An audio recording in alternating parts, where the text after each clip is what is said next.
Hello students, welcome you all in today's class. I am Amita, lecturer biology, Government Senior Secondary School Mahinderganj, Rajpura, District Patiala. Students, हम chapter 13 photosynthesis continue कर रहे हैं और आज के lecture में जो टॉपिक हम कवर करेंगे वो होगा difference between cyclic photophosphorylation and non cyclic photophosphorylation. So be focused बच्चों, लेट्स स्टार्ट. सबसे पहले आपको पता होना चाहिए कि फॉस्फोराइलेशन क्या है. Phosphorylation means formation of ATP. जब हम एडीपी से एटीपी बनता है सेल में, उसको हम कहते हैं फॉस्फोराइलेशन.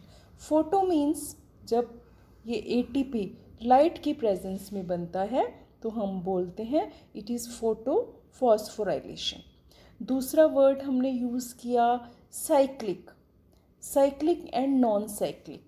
देखो, जब भी हम किसी पॉइंट से सपोज स्टार्ट करते हैं, suppose we started from the point A और वहाँ से मूव करते करते we came back to the point A again, then it is called cyclic movement. ठीक है. और अगर we started from the point A, then we moved and then we went to the point B. ठीक है. We never came back to the point A. तो इसको हम बोलेंगे नॉन साइक्लिक मूवमेंट. ठीक है. तो हम इसमें देखेंगे कि जो फोटोफॉस्फोराइलेशन है वो साइक्लिक हो रही है या नॉन साइक्लिक हो रही है. ठीक है. So what is photophosphorylation? It is the process of utilizing light energy from the photosynthesis, यानी कि during photosynthesis, to convert ADP to ATP. It is called photophosphorylation. Now it is of two types, non-cyclic photophosphorylation and cyclic photophosphorylation. अब आप समझ गए कि हमने non cyclic क्यों बोला, क्योंकि इसमें जो मूवमेंट है वो साइक्लिक नहीं है. And second is cyclic photophosphorylation. जो भी रिएक्शंस हो रही हैं, जो भी प्रोसेस होगी, इसमें क्या होगी? साइक्लिक होगी. So photophosphorylation is of two types. One is of non-cyclic photophosphorylation and second is cyclic photophosphorylation. तो इसको नॉन साइक्लिक को हम पहले करते हैं. उससे पहले हमें क्लोरोप्लास्ट का स्ट्रक्चर, जो कि हमने प्रीवियस लेक्चर में भी किया था, उसको हम एक बार फिर रिकॉल करते हैं. This is the structure of chloroplast. It is a double membrane structure. Outer membrane, inner membrane, then inter membrane space. ठीक है. And the cavity is called stroma which is filled with fluid. These coins like stacked structures, these are thylakoids. ठीक है. इनको हम बोलते हैं granum. When they are stacked in a group, they are called granum. और जो granum को जोड़ने वाला थाइलाकोइड है उसको हम बोलते हैं लैमेला थाइलाकोइड. ठीक है. Lamella granum. ओके. तो ये तो है क्लोरोप्लास्ट का स्ट्रक्चर. हम क्लोरोप्लास्ट को क्यों डिस्कस कर रहे हैं? क्योंकि प्रीवियस लेक्चर में हमने देखा था कि जो लाइट रिएक्शंस हैं वो थाइलाकोइड की मेम्ब्रेन्स पे होती हैं. ठीक है. यहाँ पे फोटोसिस्टम्स हैं, पिगमेंट्स हैं जो कि सनलाइट को ट्रैप करते हैं और उससे फिर जो आगे प्रोसेस होती है, ऑक्सीजन रिलीज़ होती है. तो थाइलाकोइड्स की मेम्ब्रेन पे फोटोसिस्टम्स हैं जो कि लाइट रिएक्शंस को अकम्प्लिश करेंगे. ठीक है. सो ये जो लाइट हार्वेस्टिंग कॉम्प्लेक्सेस हैं, हमने पिगमेंट्स देखे थे कि मेन पिगमेंट हमारा क्लोरोफिल ए है जो मास्टर पिगमेंट है. उसके अलावा हमारे एसेसरी पिगमेंट्स हैं, जेंथोफिल्स हैं, कैरोटिनॉइड्स हैं, क्लोरोफिल बी हैं, along with the reaction centre. ये क्या बनाते हैं? फोटोसिस्टम्स. और फोटोसिस्टम दो होते हैं, photosystem 1 and photosystem 2. And these photosystems they are present on the thylakoid membrane. ये जो आपको लिपिड बाइलेयर दिख रही है, it is the membrane of thylakoid. ये हमने प्रीवियस लेक्चर में भी किया था और इस लेक्चर में भी हम इसको कर रहे हैं क्योंकि इसी से ही हमें पता चलेगा कि जो फोटोफॉस्फोराइलेशन है वो साइक्लिक हो रही है या नॉन साइक्लिक हो रही है। क्लियर बच्चों? तो ये था फोटोसिस्टम का enlarged view. And photosystems they are present on the thylakoid membrane. Okay, ये भी हमने प्रीवियस लेक्चर में किया था कि जो थाइलाकोइड की मेम्ब्रेन है उसके ऊपर दो फोटोसिस्टम्स हैं, फोटोसिस्टम 2 एंड फोटोसिस्टम 1। ठीक है, they are named depending upon their discovery, but in case of light reactions which we have earlier done, photosystem 2 start functioning before the photosystem 1 becomes operational। अब इसमें आप देख रहे हो कि लाइट पड़ी क्योंकि फोटोसिस्टम्स में पिगमेंट्स हैं and pigments will trap the sunlight. Photosystem 2 पे जब लाइट पड़ी, फोटोसिस्टम 2 कितने एनएम की लाइट एब्जॉर्ब करता है स्टूडेंट? 680 एनएम की लाइट। ओके, जब इसको असेसरी पिगमेंट्स ने भी लाइट दी, इसके जो मेन रिएक्शन सेंटर था क्लोरोफिल ए, उसने 680 एनएम की लाइट एब्जॉर्ब की। तो क्योंकि ये जो पिगमेंट्स हैं ये क्या एटम्स हैं, तो जब ये लाइट एब्जॉर्ब करते हैं तो इनके इलेक्ट्रॉन्स एक्साइट होते हैं। तो PS2 से इलेक्ट्रॉन ने जंप किया। ठीक है, जंप करके इसको इलेक्ट्रॉन को प्लास्टोक्यूनॉन ने पिकअप कर लिया। ठीक है, इलेक्ट्रॉन करियर है प्लास्टोक्यूनॉन। प्लास्टोक्यूनॉन से जो इलेक्ट्रॉन हैं वो फिर उसके बाद जाएंगे B6F, साइटोक्रोम कॉम्प्लेक्स है। अब जैसे जैसे electrons down the hill move करेंगे एनर्जी रिलीज़ करेंगे, वो एनर्जी कम होगी उनकी। और इसी का फ़ायदा उठाते हुए प्लास्टोक्यूनॉन ने क्या किया, H पॉजिटिव आयंस को मैट्रिक्स से लिया, स्ट्रोमा से लिया और थाइलाकोइड की ल्यूमन में शिफ्ट कर दिया H पॉजिटिव आयंस को। यहाँ तक क्लियर हुआ? अब जो साइटोक्रोम कॉम्प्लेक्स है B6F, वहाँ से जो इलेक्ट्रॉन हैं वो गए प्लास्टोसाइनिन के पास। प्लास्टोसाइनिन के पास जब इलेक्ट्रॉन पहुँचे तो PS2 ने क्या बोला कि जो मेरे इलेक्ट्रॉन्स हैं जो मैंने लूज़ किए हैं, मैंने PQ को दिए हैं, वो इलेक्ट्रॉन्स मुझे वापस चाहिए। वो इलेक्ट्रॉन इसको वापस कहाँ से मिलेंगे? वो इलेक्ट्रॉन इसको फोटोलिसिस ऑफ वाटर, आप देख रहे हो वाटर की जो है लाइसिस हो रही है, वाटर ब्रेक हो रहा है into O2 and H positive ions. ठीक है, मैं डायग्राम इनलार्ज कर देती हूँ थोड़ा सा so that it become clear. Okay, तो आप यहाँ पे देख रहे हो वाटर की ब्रेकेज हुई into O2 and H positive ion. O2 जो है वो बाहर निकल गई। ठीक है, एनिमल्स की ब्रीदिंग के काम आती है, एरोबिक एनिमल्स की। और H पॉजिटिव आयंस थे जो थाइलाकोइड की ल्यूमन में इकट्ठे हो गए। इसके अलावा जो इलेक्ट्रॉन पेयर, ठीक है, इलेक्ट्रॉन भी रिलीज़ हुए जब वाटर की लाइसिस हुई, तो PS2 को ये इलेक्ट्रॉन्स वापस मिल गए। क्लियर? वाटर से मिले, इसके अपने इलेक्ट्रॉन तो कहाँ पहुँच चुके हैं? प्लास्टोसाइनिन के पास पहुँच चुके हैं। और एक चीज़ आप और नोट करो कि थाइलाकोइड की ल्यूमन में H पॉजिटिव आयंस की कंसंट्रेशन बढ़ रही है क्योंकि प्लास्टोक्यूनॉन ने जो स्ट्रोमा से H पॉजिटिव आयन लिए थे वो भी उसने ल्यूमन में छोड़ दिए। चलो अब हम प्लास्टोसाइनिन के पास चलते हैं। प्लास्टोसाइनिन ने अपने इलेक्ट्रॉन्स PS1 को दे दिए। PS1 ने फर्दर अपनी भी लाइट एब्जॉर्ब की। PS1 कौन सी वेवलेंथ की लाइट एब्जॉर्ब करता है? 700 नैनोमीटर। तो इलेक्ट्रॉन्स जो PS1 के पास थे वो अगेन एक्साइट हुए, उसको फेरिडॉक्सिन ने पिकअप कर लिया।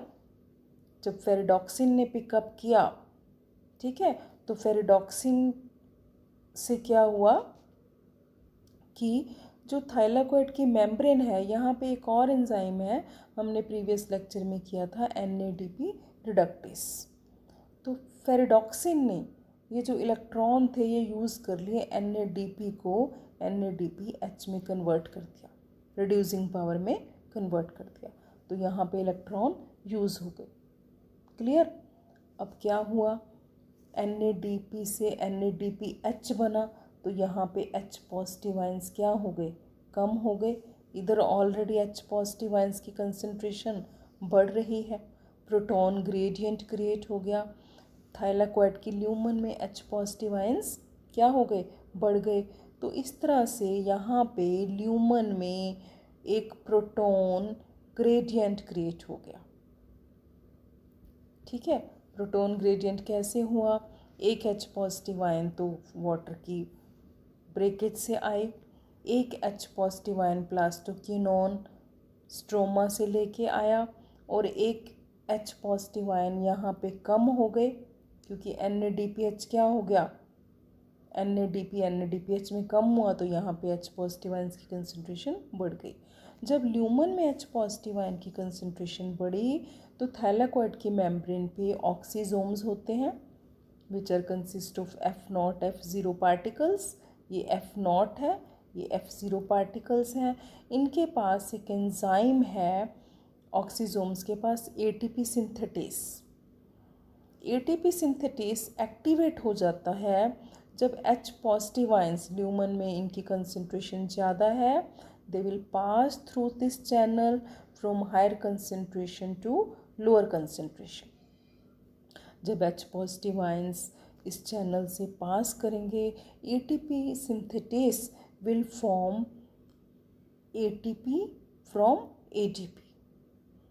तो इस तरह से क्या हुआ, हमारे पास एक NADPH बना और एक ATP बना, मीन्स फोटोफॉस्फोराइलेशन हुई, लाइट की प्रेजेंस में हमने ATP बनाया। ठीक है, अब इसको हम बोलेंगे इसको नॉन साइक्लिक फोटोफॉस्फोराइलेशन। यही मेन हमारा टॉपिक है। नॉन साइक्लिक हमने क्यों बोला, क्योंकि ये जो इलेक्ट्रॉन्स थे PS2 के, ठीक है, ये डाउन द हिल मूव किया, फिर अप द हिल मूव किया, लेकिन ये जो इलेक्ट्रॉन्स थे PS2 के पास वापस नहीं आए इसके अपने इलेक्ट्रॉन। इसको इलेक्ट्रॉन मिले लेकिन वो इलेक्ट्रॉन किसने दिए, इसको वाटर ने दिए। ठीक है, starting from point A to B, वापस A के पास नहीं आए इलेक्ट्रॉन्स, इसीलिए हम इसको बोलते हैं नॉन साइक्लिक फोटोफॉस्फोराइलेशन। अब जब भी नॉन साइक्लिक फोटोफॉस्फोराइलेशन होगी, एक तो हमारे पास ATP बनेगा और एक हमारे पास NADPH बनेगा। आपको एक तो याद रखना है ये चीज़। दूसरी आपको याद रखना है कि नॉन साइक्लिक फोटोफॉस्फोराइलेशन में दोनों फोटो सिस्टम्स इन्वॉल्व हैं, और ये जो है जो ग्रैनम है हमारा, ठीक है, वहाँ पे हो रहे हैं नॉन साइक्लिक फोटोफॉस्फोराइलेशन। जब हम डिफरेंस करेंगे तब आपको और क्लैरिटी होगी। ओके, तो अब हमने लिखना क्या है, नोट्स भी तो बनाने हैं। So when the two photo systems work in series, first PS2 then PS1, this process is called non-cyclic photophosphorylation. The two photosystems are connected through electron transport chain. It is called Z scheme. ठीक है, Z scheme हम क्यों बोलते हैं, देखो पहले up गए, ठीक है, इलेक्ट्रॉन्स, फिर डाउन आए, फिर अप गए, ये Z स्ट्रक्चर बना। दोनों फोटोसिस्टम्स इन्वॉल्व हैं, both ATP and NADPH2 are synthesized. ठीक है, नॉन साइक्लिक में ATP भी बना, NADPH भी बना। क्लियर। अब एक बार फिर क्लोरोप्लास्ट का स्ट्रक्चर ध्यान से देखो। अभी हमने जो नॉन साइक्लिक फोटोफॉस्फोराइलेशन की वो यहाँ पे हो रही थी, ठीक है, ग्रैनम पे हो रही थी। अब ये भी क्या है, ये क्या है, हमारे स्ट्रोमा लैमेली है। ठीक है, यहाँ पे क्या होता है, यहाँ पे भी रिएक्शंस होंगी, ठीक है, लाइट रिएक्शन यहाँ पे भी होगी, फोटोफॉस्फोराइलेशन जो है यहाँ पे भी होगी, लेकिन यहाँ पे only PS1 is involve, only PS1। ठीक है, अब हम देखते हैं क्या होगा फिर इसमें। ये है हमारा जिसमें सिर्फ हमारा PS1 इन्वॉल्व है, ठीक है, जिसमें 700 नैनोमीटर की वेवलेंथ क्लोरोफिल A एब्जॉर्ब करेगा। लाइट एब्जॉर्ब की एसेसरी पिगमेंट्स ने की, फिर क्लोरोफिल A के 2 मॉलिक्यूल्स ने की, यहाँ से इलेक्ट्रॉन ऊपर जंप किए, ये हमारे कौन से हैं, प्राइमरी इलेक्ट्रॉन एक्सेप्टर्स, ठीक है, PE ए भी बोल देंगे हम इनको। यहाँ से इलेक्ट्रॉन्स किसके पास गए, फेरिडॉक्सिन के पास गए। फेरिडॉक्सिन के बाद B6F साइटोक्रोम कॉम्प्लेक्स के पास गए। साइटोक्रोम कॉम्प्लेक्स के बाद कहाँ गए, प्लास्टोसाइनिन के पास गए, ठीक है। अब यहाँ पे ट्विस्ट आता है, यहाँ पे जो थाइलाकॉइड की मेम्ब्रेन है उसके पास NADP रिडक्टेस एंजाइम नहीं है। अगर NADP रिडक्टेस एंजाइम नहीं होगा तो हमारे पास NADPH2 नहीं बनेगा, और वो जो इलेक्ट्रॉन्स हैं वो क्या करेंगे, NADPH तो बन नहीं सकता, वो वापस कहाँ चले जाएंगे, PS1 के पास चले जाएंगे, ठीक है। तो इस तरह से क्या हो रहा है, इलेक्ट्रॉन्स जो हैं इलेक्ट्रॉन ट्रांसपोर्ट चेन से वापस PS1 के पास पहुंच गए। इसीलिए इसको हम बोलते हैं साइक्लिक फोटोफॉस्फोराइलेशन। यहाँ पे सिर्फ ATP बनेगा, NADPH नहीं बनेगा, क्लियर। और ये कहाँ पे होगी हमारी साइक्लिक फोटोफॉस्फोराइलेशन, कहाँ पे होगी, स्ट्रोमा लैमेला में होगी, when there is only PS1 is involve. So बच्चों आप समझे कि what is the difference between non cyclic photophosphorylation and cyclic photophosphorylation, clear. So when only PS1 is functional, the electrons is circulated within the photosystem, and the phosphorylation occur due to cyclic flow of electrons. A possible location where this could be happening is the stroma lamellae. Very important कि cyclic photosphorylation stroma lamellae में होती है. The stroma lamellae membrane lack PS2 as well as NADP reductase enzyme. इसीलिए NADPH2 नहीं बनता. Clear? So this is the difference between non-cyclic and cyclic photophosphorylation. ठीक है. So the excited electron does not pass to NADP क्योंकि NADPH reductase नहीं है, but is cycled back to PS1 through the ETC electron transport chain. The cyclic flow hence result only in the synthesis of ATP. No NADPH2 is formed. Cyclic photophosphorylation also occurs when only light of wavelength beyond 680 nm are available for excitation. This is also very important. Now the question you can attempt the question in this form also. ठीक है. आप tabular form में difference लिख सकते हो. Cyclic photophosphorylation only PS1 is involved. Non-cyclic both the photosystems are involved, PS1 as well as PS2. No photolysis of water take place. ठीक है, क्योंकि इलेक्ट्रॉन्स उसको अपने आप ही बैक मिल रहे हैं. Photolysis of water take place, that means PS1 में oxygen release नहीं होगी. Clear. Oxygen is not involved, oxygen is evolved. NADPH2 is not synthesized, NADPH2 is synthesized. Electron is cycled back to the reaction center of PS1. Electron does not return to the reaction center. Clear?